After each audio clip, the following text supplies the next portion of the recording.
My name is Mike Tanner. I'm 43 years old, and I used to be a hunter. Used to be, that's important. Because what I saw in November 2019 changed me, in a way, I'm still trying to understand. Changed my brother too. Changed everything we thought we knew about the world. I grew up in Eastern Oregon, small town called La Grande. My dad taught me and my younger brother, Jake, to hunt when we were kids. It was tradition, something passed down through generations. My grandfather hunted. His father hunted. It's what men in our family did. By the time I was a teenager, I could track a deer through dense forest, field dress an elk, red signs in the wilderness that most people would walk right past. Jake was the same. We were good at it, took pride in it. We weren't trophy hunters. We ate what we killed, used the meat, respected the animals in that way hunters talk about respecting their prey. But looking back now, I wonder if we really understood what that meant. November 2019, Jake and I planned our annual hunting trip like we did every year. 5 days in the Cascade Range, remote area about 80 miles from Bend. We've been going to the same general region for years.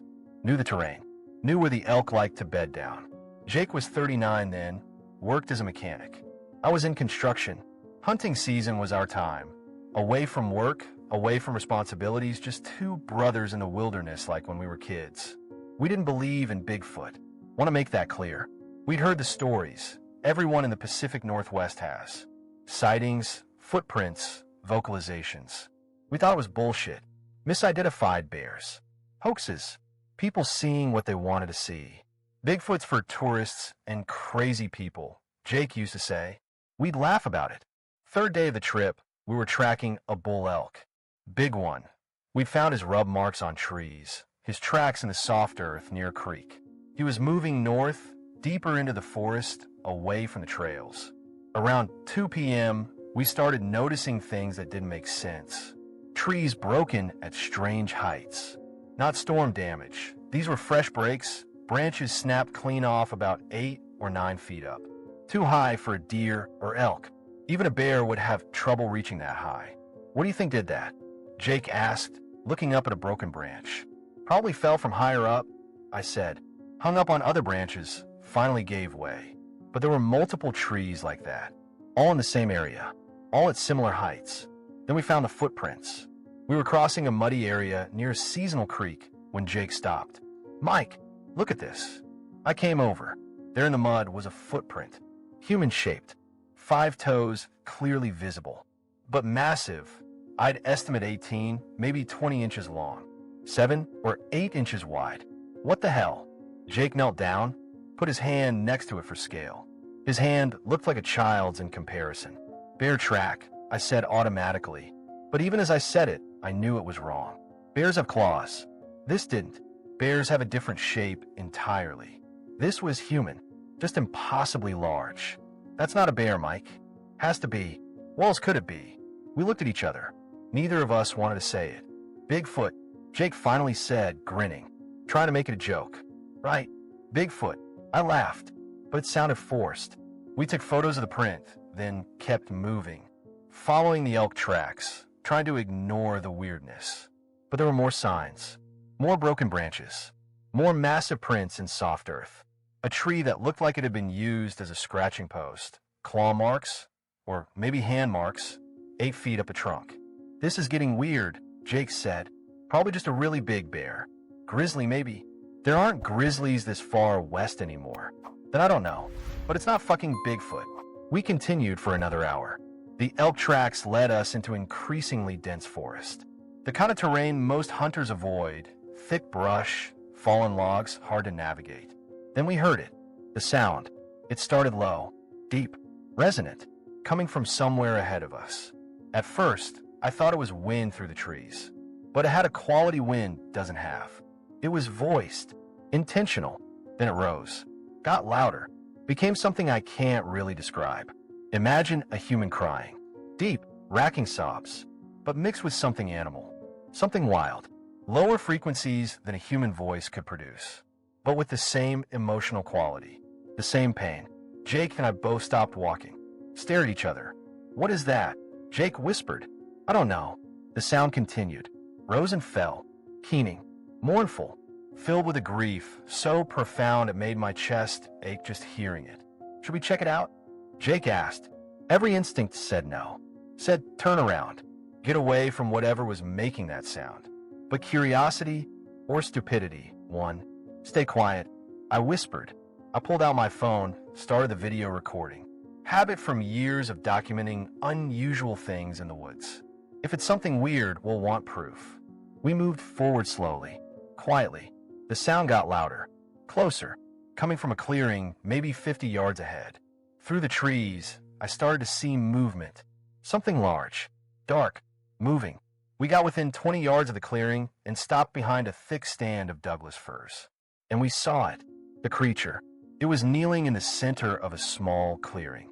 Easily 8, maybe 9 feet tall even on its knees. Covered in dark reddish-brown fur. Broad shoulders, long arms, massive hands. And it was hunched over something on the ground. At first, I couldn't process what I was seeing. My brain kept trying to make it make sense. A bear, a person in a costume, anything rational. But I knew, even then, what I was looking at. Sasquatch, Bigfoot, the thing we'd laughed about. It was real, and it was 20 yards away. Jake grabbed my arm, squeezed so hard it hurt. Neither of us spoke. We barely breathed. The creature was making those sounds. The mournful, keening sounds. But up close, I could hear more detail. Structure. Patterns. It wasn't just wailing. It was speaking, singing, some kind of vocalization that had meaning. The sound rose and fell in waves. Sometimes loud, sometimes soft, sometimes rapid, sometimes slow and drawn out. And then I saw what it was kneeling over. A small body, maybe 3 feet long, covered in lighter-colored fur, lying motionless on the ground. A baby, a Sasquatch baby, dead. The adult creature was touching it, gently, stroking its head with one massive hand, running its fingers through the baby's fur, touching its arms, its hands, its face. The body language was unmistakable. This was grief, pure, devastating grief. I kept filming. My hands were shaking so badly the footage was probably going to be unwatchable, but I kept the camera pointed at the scene. The creature's vocalizations changed, got softer, almost melodic, like it was singing or humming. Then it did something that broke my heart. It gathered the baby's body into its arms, lifted it, cradled it against its chest the way a human parent would hold a child, and it rocked, slowly, gently, making those soft sounds. A lullaby. It was singing a lullaby to its dead baby. Jake was crying. I could hear him trying to suppress sobs. I felt tears on my own face. This wasn't an animal. This was a person, a parent, grieving the loss of their child in a way that transcended species. We watched for maybe 4 minutes. The longest 4 minutes of my life. The creature held the baby, rocked it, sang to it. Sometimes the sounds would rise again into those mournful keens. Sometimes they'd soften into gentler tones. Then the creature stopped moving. Its head tilted slightly, listening. It knew we were there. Slowly, so slowly, it turned its head toward us and looked directly at us. Eye contact, 20 yards away. This massive creature holding its dead baby, looking right at me and Jake. The eyes were dark, intelligent, aware, and filled with a pain so profound I felt it in my soul. Not aggression, not threat, just acknowledgement and grief. We stared at each other for what felt like forever, but was probably 5 seconds. Then the creature made a different sound. Not mournful, different, lower, almost like a dismissal, a warning. I couldn't tell, but the meaning was clear. Leave. Jake and I ran. Pure instinct, pure terror.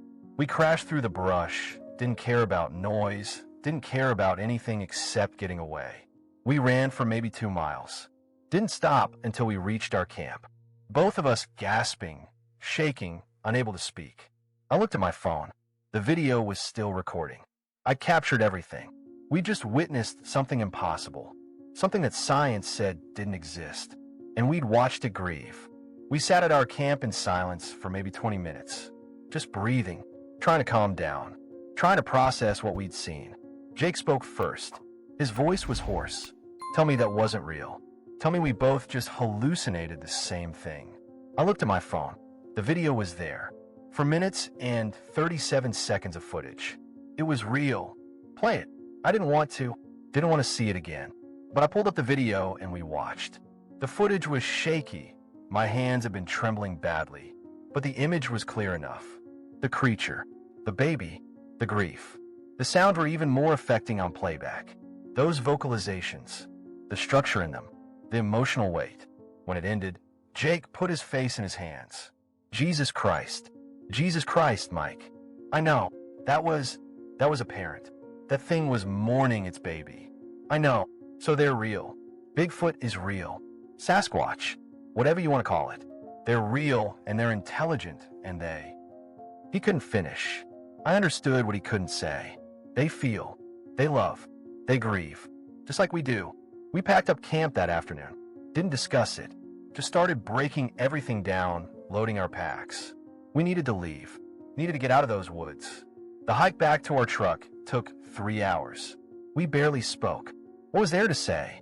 By the time we loaded everything into the truck and started the drive home, it was dark. 3-hour drive. Jake stared out the window the whole time. I gripped the steering wheel and tried to make sense of anything. I'd spent my entire life in these mountains. Hunting, fishing, camping. I knew the wilderness, knew the animals. Black bears, cougars, elk, deer. I understood their behaviors, their patterns. But this was something else entirely. The creature we'd seen wasn't just another animal. It had been using tools, the way it positioned the baby, the deliberateness of its movements. It had language. Those vocalizations had structure, meaning. It had culture that appeared to be a ritual, a funeral rite. And it had emotions. Complex, deep emotions. The kind we associate with being human. Which meant, what? That we've been sharing these forests with another intelligent species all along. That all the stories, all the sightings we dismissed, they were real. When we got back to La Grande around 11 p.m., I dropped Jake at his house. "You okay?" I asked. He looked at me. His eyes were red. "No, I don't think I'm going to be okay for a while. We should talk about this. Figure out what to do. Not tonight. I can't think about it tonight." I drove home. My wife Sarah was already asleep. I sat in my truck in the driveway for an hour, staring at nothing, replaying everything in my mind. The next few days were a blur. I went through the motions of normal life, work, meals, conversations, but nothing felt real. Nothing felt important. I kept watching the video, over and over, studying the creature, the baby, trying to understand what I'd witnessed. The vocalizations haunted me. I'd pull out headphones, listen to them repeatedly. There were patterns, definitely patterns, rising and falling tones that seemed to convey meaning. Was it language? Music? Both? I tried calling Jake. He didn't answer. Texted him. No response. After 4 days of silence, I drove to his house. His truck was in the driveway, but he didn't answer the door. "Jake, I know you're in there. We need to talk about this." Finally, the door opened. Jake looked like he hadn't slept in days. Eyes sunken, unshaven, still in the same clothes I dropped him off in. "Can I come in?" He stepped aside without speaking. His living room was a mess. Beer bottles on the coffee table. The TV was off. He'd been sitting in the dark. "Talk to me," I said. Jake sat down heavily on the couch. "I can't stop thinking about it. That creature, that baby, the sound it was making. Me neither. I keep thinking about. Mike, we've been hunting our whole lives. Since we were kids, we've killed hundreds of animals. Deer, elk, rabbits, birds. We'd shoot them, gut them, process the meat. And I never once thought about." He trailed off. "About what?" "About whether they grieved." His voice cracked. "About whether the doe I shot had a fawn somewhere waiting for her to come back. About whether the elk had a family. About whether any of them felt anything when we killed them." "Jake, deer aren't." "How do you know?" He looked at me with desperate eyes. "How do we know? We just saw something that science says doesn't exist. A creature that supposedly can't be real. And it was grieving its dead child just like a human would. So what else don't we know? What else have we been wrong about?" I didn't have an answer. I saw the thing holding its baby. Jake continued. "And I thought about all the times I've shot a doe. Clean kill, right through the heart. She drops. I feel dress her, put her in the truck, take her home. And I never once considered that somewhere, maybe her fawn was waiting. Maybe the herd noticed she was gone. Maybe they He couldn't finish. It's not the same thing, I said. But even as I said it, I wasn't sure I believed it. Isn't it? We don't know what deer feel. What elk feel. We assume they're just animals. Just meat. Just targets. But what if they're more than that? What if everything we've been doing is murder? He didn't say the word, but I heard it anyway. We sat in silence for a long time. Finally, Jake spoke again. I'm done hunting. What? I can't do it anymore. Every time I think about picking up a rifle, I see that creature, that parent, holding its dead baby, and I wonder what I've really been killing all these years. Jake, you're not thinking clearly. You're traumatized. Give it time. Time won't change what I saw. Time won't change what I know now. He looked at me. We saw something real, Mike. Something intelligent. Something that feels. And it changes everything. Or at least, it changes everything for me. I left an hour later. Jake had already started packing up his hunting gear. Rifles, bows, ammunition. Said he was going to sell all of it. Didn't want it in his house anymore. I tried to tell him he was overreacting. But was he? That weekend, I went hunting. Alone. Told myself it would help. Get back on the horse, so to speak. I hiked to a spot I knew, a ridge where deer like to graze in the mornings. Set up before dawn. Waited. Around 7 a.m., a doe appeared. Beautiful animal. Maybe 3 years old. Moving carefully through the brush. Alert, cautious. I raised my rifle. Put the crosshairs on her chest. Right behind the shoulder. Perfect shot. She'd drop instantly. Wouldn't feel a thing. My finger was on the trigger. And I saw the Sasquatch. In my mind. Holding its dead baby. Making those mournful sounds. I wondered, does this doe have fawns? Will they wait for her? Will they look for her? Will they grieve? I lowered my rifle. The doe kept grazing, unaware how close she'd come to death. After a few minutes, she moved on, disappeared into the forest. I sat there for 3 more hours. Saw 2 more deer. Couldn't pull the trigger on either of them. I packed up and went home. Told Sarah I didn't feel well. Hunting trip cut short. But the truth was I couldn't do it. Couldn't kill something without wondering if it felt, if it mattered, if somewhere something would mourn it. Jake had been right. What we'd seen had changed everything. Over the next few weeks, I tried a few more times. Told myself I was being ridiculous. That deer and elk weren't Sasquatch. Weren't intelligent like that. Didn't have complex emotions. But I couldn't know that. Not for certain. And the uncertainty was enough. By December 2019, I'd effectively stopped hunting. Didn't make an announcement about it. Just stopped going. Jake had already sold his guns, his bows, all his gear. He'd also started distancing himself from our hunting buddies. Guys we'd known for years. They'd call, invite him on trips, and he'd make excuses. Eventually, they stopped calling. One of them asked me about it. What's up with Jake? He quit hunting. Yeah, personal reasons. What kind of personal reasons make a guy quit hunting? I didn't know how to answer that. He just decided it wasn't for him anymore. They thought he'd lost his mind. Hunters don't just quit. It's not something you do. It's who you are. Except it wasn't anymore. Not for Jake. And increasingly, not for me. The footage haunted me. I'd watch it late at night when I couldn't sleep. Study the creature's movements. Listen to the vocalizations. Try to understand. I showed it to Sarah eventually. Had to. She knew something was wrong with me. Knew I'd changed. We sat in our bedroom and I played the video. She watched in silence. When it ended, she was crying. That's real? She whispered. Yes. And you just stumbled on this? We were tracking elk. Heard the sounds. Went to investigate. My God, Mike, that thing is mourning. It's grieving just like we would. I know. What are you going to do with this? Release it? This is proof. This is evidence that these creatures exist. I've been wrestling with that question for weeks. I don't know. Part of me thinks I should. Show the world. Prove they're real. But that creature was having the worst moment of its life. Its baby had just died, and I recorded it. And if I release this, that parent's grief becomes entertainment. Becomes fodder for debates and analysis, and people who want to hunt these things down. Sarah nodded slowly. So you protect it? Yeah, I protect it. What about science? What about the families of people who've gone missing in these areas? What about? I know all the arguments.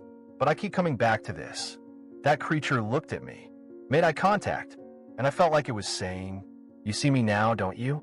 You understand. And if I understand, if I really get what I witnessed, then I can't turn it into a spectacle.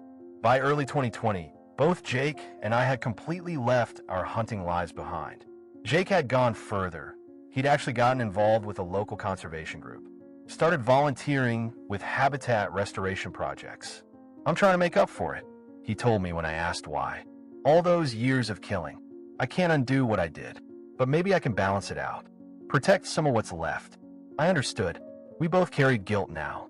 Guilt for everything we'd killed without thinking, without considering. The footage sat on my computer, encrypted and password protected. I'd made one copy on an external drive, locked in a safe. But I didn't release it, didn't show it to anyone except Sarah and Jake. A few close friends asked why I'd stopped hunting. I gave vague answers. Lost interest. Getting too old for it. Priorities changed. No one pushed. People quit hobbies all the time.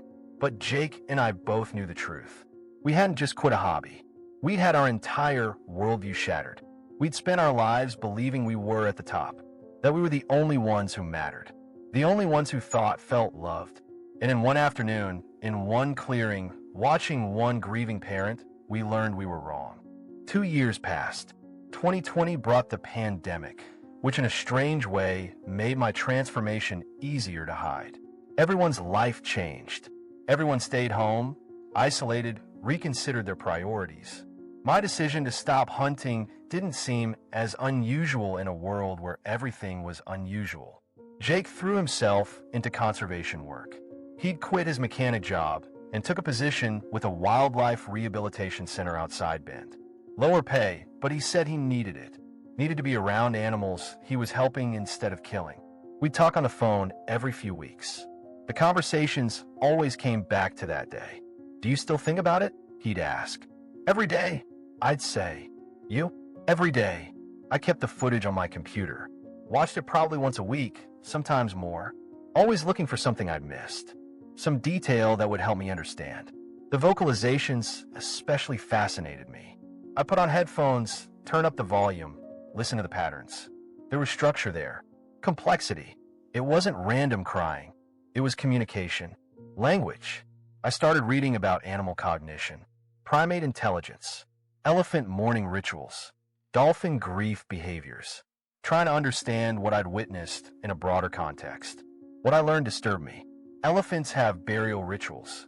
They return to the bones of dead family members, touch them gently, stand vigil. Whales have been observed carrying dead calves for days, refusing to let them go. Crows hold funerals, gathering around their dead. Grief wasn't unique to humans. It wasn't even rare.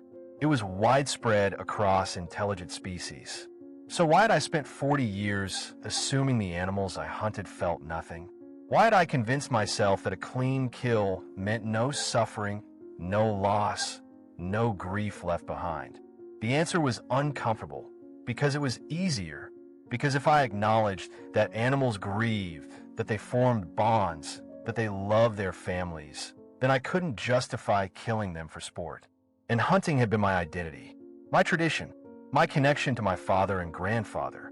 Giving it up meant giving up a piece of myself. Jake understood this better than anyone. He'd struggled with the same thing. Dad would have hated what we've become, he said once. He taught us to hunt. It was his way of bonding with us. And we just stopped, rejected everything he gave us. Our father had died in 2015. Cancer. He'd been a lifelong hunter, proud of the tradition he'd passed down. What would he think of us now? Maybe he would have understood, I said, if he'd seen what we saw. Maybe. Or maybe he would have said we were being soft, that we'd lost perspective, that deer and elk aren't Sasquatch, and we were making false equivalences. Are we? Jake was quiet for a long time. I don't know anymore.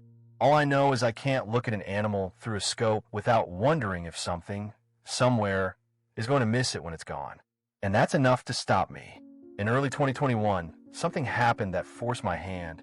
I got a message from a wildlife biologist named Dr. Rebecca Chun. She'd somehow heard rumors, through the hunting community, through mutual acquaintances, that I'd captured unusual footage in the Cascades in 2019. I understand you may have documented something significant, her email read. I'm a researcher specializing in cryptozoology and unknown species. If you have evidence of an undiscovered primate in the Pacific Northwest, I would very much like to discuss it with you. Full confidentiality assured. I debated ignoring it, but something made me respond. Maybe I needed to talk to someone who might understand. Someone with a scientific background who wouldn't dismiss what I'd seen. We met at a coffee shop in Bend. Dr. Chun was in her 50s, professor at Oregon State University. She'd spent her career studying reports of unknown primates, Sasquatch in North America, Yeti in the Himalayas, Yeren in China.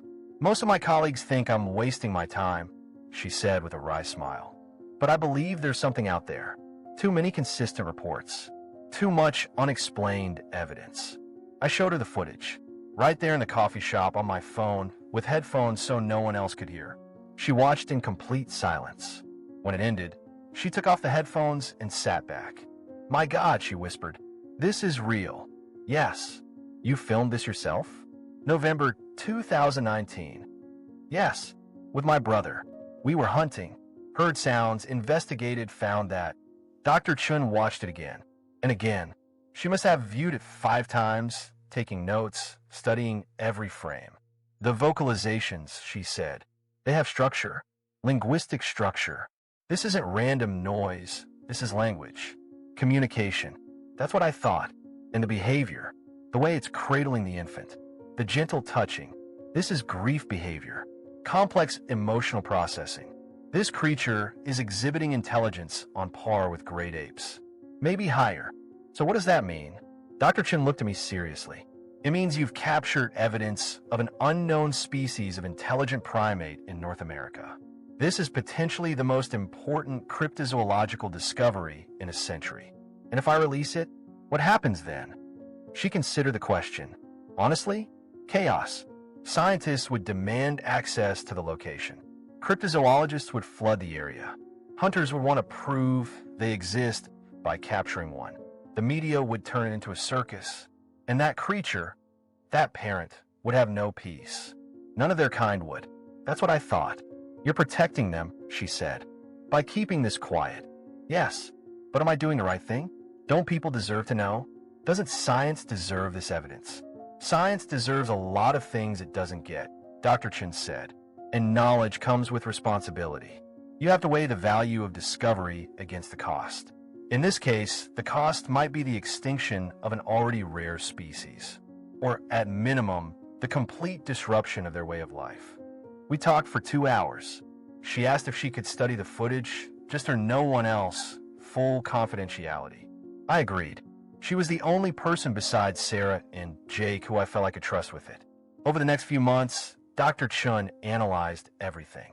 The vocalizations, the body language, the environment. She sent me a report in August 2021. Her conclusions. The vocalizations showed consistent patterns that suggested language. Rising and falling tones at specific intervals. Repetition of certain sound combinations. This wasn't random. It was structured communication. The behavior was consistent with grief in highly intelligent primates. The gentle touching, the cradling, the vocalization patterns all match what we see in gorillas, chimpanzees, and bonobos when they encounter dead infants. The creature appeared to be an unknown species of large bipedal primate. Based on size and proportions visible in the footage, she estimated it at 8 to 9 feet tall, 600 to 800 pounds. This is evidence of a surviving population of Gigantopithecus or a related species, she wrote, or possibly a parallel evolutionary line we didn't know existed. Either way, this is extraordinary. Her recommendation: don't release it publicly. These creatures are clearly intelligent, emotional, and rare, she wrote. Public knowledge of their existence would likely lead to their persecution or harassment. I believe the ethical choice is to protect their privacy and their habitat. Science can wait. I was relieved. I've been wrestling with guilt about keeping the footage secret. Dr. Chin's validation helped. Jake felt the same when I told him. "Good," he said.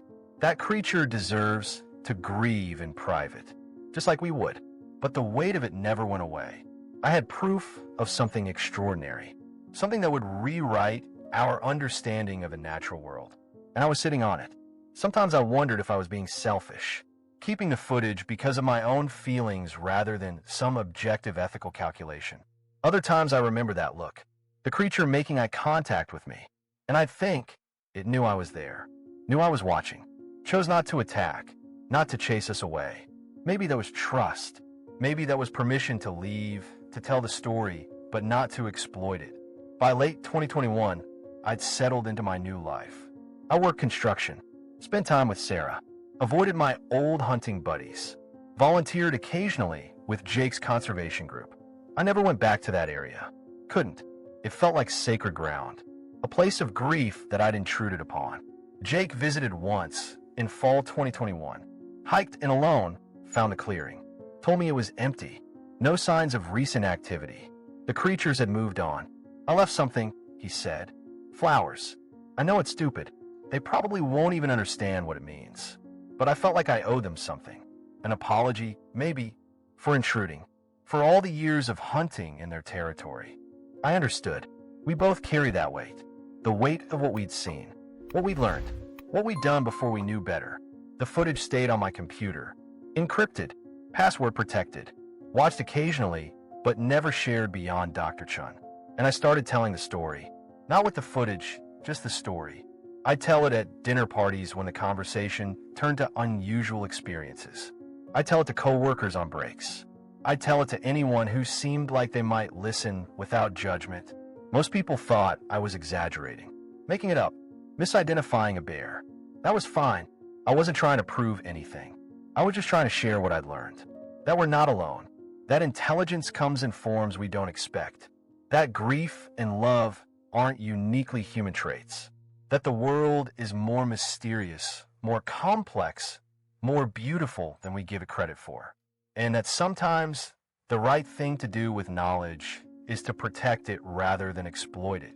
It's 2024 now. 5 years since that day in November 2019. 5 years since everything changed. I'm 43 years old. Jake is 39. We're different people than we were. Better people, I think, but also more burdened, more aware of things we wish we didn't know. I'm telling this story publicly now because I need people to understand something. Not to prove Bigfoot exists. I'm not going to release the footage. I'm not going to give you GPS coordinates or specific locations. That creature, that parent, deserves privacy. But I need to explain why I changed. Why Jake changed. Why 2 lifelong hunters walked away from everything they knew. Because what we witnessed wasn't just a creature. It was a revelation about the nature of consciousness, of emotion, of what it means to be a person. The footage still exists. On my computer, on external drive in my safe. Dr. Chun has a copy for research purposes.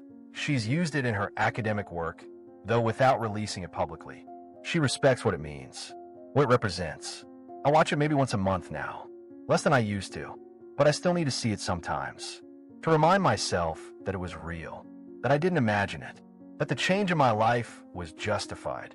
Every time I watch it, I notice something new, some detail in the creature's movements, some nuance in the vocalizations, some gesture that reminds me just how human, or beyond human, that being was. The baby looked peaceful in death. That's something I think about a lot. Whatever killed it, disease, injury, accident, it looked peaceful. And the parent was so gentle, so careful, treating that small body with such reverence. I've been to human funerals that showed less love. Jake and I talk about that day constantly. Even 5 years later, it dominates our conversations. We process it differently. He went hard into conservation, into trying to protect what's left. I went more internal, questioning everything I thought I knew about animals, intelligence, consciousness. But we both arrived at the same conclusion. We were wrong. For 40 years, we were wrong about so much. I used to think empathy was a weakness in hunting, Jake told me last month. Dad taught us to disconnect. Don't think about the animal as a living thing. Think about it as meat as a target. That was how you made clean kills. No hesitation. I remember those lessons, I said.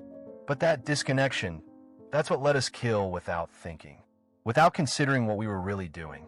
And now I can't disconnect anymore. I see every animal as potentially having what that Sasquatch had. a family, feelings, a life that matters. He's right.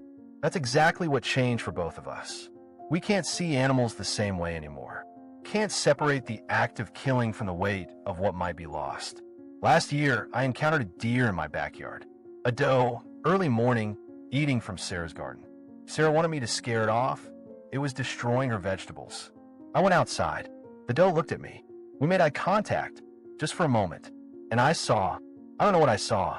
Intelligence? Awareness? Maybe I was projecting. Maybe I was seeing what I wanted to see. But I couldn't yell at it. Couldn't frighten it. I just stood there until it finished eating and wandered off. Sarah was frustrated. It's going to keep coming back if you don't scare it. I know, but I can't. I can't. She understands, mostly. She saw the footage. She knows what we witnessed. But she didn't stand there in that clearing. Didn't hear those sounds in person.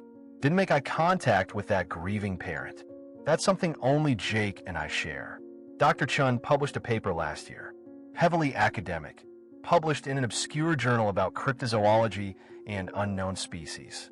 She referenced credible footage from anonymous source showing unknown primate engaging in complex grief behavior. No one paid much attention.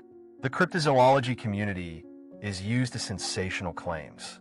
And without the actual footage, without verification, it was just another unsubstantiated report. That was fine with me. The point wasn't to prove anything, just to put the information out there for anyone who wanted to look. I've thought a lot about what that creature was thinking when it looked at us. When it made eye contact, was it angry that we'd intruded? Was it threatening us? Was it asking for help? Or was it something else? Was it recognizing us as fellow beings? Was it thinking, you see me now? You understand what I've lost. Carry that knowledge with you. I'll never know, but I choose to believe the last interpretation, that we were given a gift, the gift of understanding. And with that gift comes responsibility. The responsibility to respect what we don't understand, to protect what's rare and vulnerable, to recognize that we share this world with beings we may never fully comprehend. People ask me sometimes, do you regret stopping hunting? Don't you miss it? Honestly, yes. I miss the tradition, miss the time with my brother in the woods, miss the connection to my father and grandfather, miss the simplicity of believing I was doing something natural and right. But I can't go back, can't unsee what I saw, can't unknow what I know. Jake and I went camping last fall. First time back in the Cascades since 2019. We didn't hunt, just camped, hiked, observed. We didn't go near that clearing, didn't want to disturb it, but we were in the same general region. One night, sitting by the campfire, we heard sounds in the distance. Deep, resonant, vocalizations we couldn't identify. We looked at each other. Them, Jake whispered. Maybe. The sounds continued for maybe 10 minutes, then stopped. We sat in silence for a long time after. Do you think they remember us? Jake asked. I don't know. Maybe. Or maybe they've forgotten. Moved on. That parent has probably grieved and healed as much as possible. I hope so. I hope they're okay. Me too. We never saw anything. Just heard those sounds. But it was enough to remind us that we're not alone out here. That the wilderness is full of mysteries we'll never solve. And that's okay. That's how it should be. I'm telling this story now because I want people to think about what we assume, what we take for granted. We assume we're the only intelligent species. We assume we're the only ones who feel deeply, who love, who grieve. We assume the natural world exists for our use, our entertainment, our consumption. But what if we're wrong? What if there are other beings, rare, hidden, struggling to survive, who experience the world as richly as we do? What changes then? How do we live differently? How do we hunt, develop land, exploit resources if we acknowledge that we're not alone? That we share this planet with others who matter? I don't have all the answers. I'm still figuring it out myself. But I know this. Seeing that creature mourn its baby changed me forever. Made me question everything I thought I knew. Made me realize that empathy shouldn't have species boundaries. Jake put it best. I saw grief that day. Real, profound, undeniable grief. And it made me understand that consciousness, the ability to love, to lose, to mourn, that's not a human thing. That's a life thing. And anything that can grieve like that deserves respect, deserves protection, deserves to exist without us treating it as less important than we are. The footage will probably never be released publicly. Not by me. Maybe someday, after I'm gone, someone will find it and share it. Maybe it'll become proof that these creatures exist. Or maybe it'll be dismissed as a hoax. CGI, a man in a suit. People believe what they want to believe. But I know what I saw. Jake knows what he saw. Dr. Chin verified it through scientific analysis. It was real. And more importantly, it mattered. It changed us. Changed how we see the world. Changed what we're willing to do, what we're willing to sacrifice to live ethically with that knowledge. I'm 43 years old. I haven't hunted in 5 years. Probably never will again. That part of my life is over. But I have something else now. I have awareness. I have empathy that extends beyond my own species. I have a knowledge that the world is bigger, stranger, more mysterious than I was taught to believe. And I have a memory. A 4-minute and 37-second memory of a parent holding its dead child. Mourning, singing, grieving in a way that transcended species, transcended everything I thought I understood about animals and intelligence and emotion. That memory is worth more than any trophy, any successful hunt, any tradition, because it made me better, made me think, made me question, made me grow. To anyone listening, I'm not asking you to believe in Bigfoot. I'm not asking you to stop hunting or change your life. I'm just asking you to consider the possibility that we don't know everything. That intelligence takes forms we haven't acknowledged. That empathy shouldn't be limited to beings who look like us. And that sometimes the most important thing we can do with knowledge is protect it. Respect it. Let it change us without exploiting it. That creature in the clearing, that parent mourning its baby, deserves to live in peace. Deserves privacy, deserves to exist without becoming a spectacle or a target. I'm protecting that by keeping the location secret, by not releasing the footage publicly, by telling the story without providing proof. Some will say I'm a coward, that if I really saw what I claim, I should share it. Prove it. Let science examine it. But I think there's more courage in restraint, more integrity in protecting something rare and vulnerable than in exposing it for fame or validation. My name is Mike Tanner. 5 years ago, my brother and I witnessed something that changed us forever. We saw grief. We saw intelligence. We saw evidence that we share this world with beings we don't understand. And we chose to honor that by changing ourselves rather than exploiting what we'd seen. I'll carry that footage to my grave. I'll carry the memory even longer. And I'll spend the rest of my life trying to live up to what that creature taught me. That consciousness deserves respect. That grief is universal. That empathy shouldn't have boundaries. We're not the only ones who matter. We never were. And maybe it's time we started acting like we know that. Thank you for listening.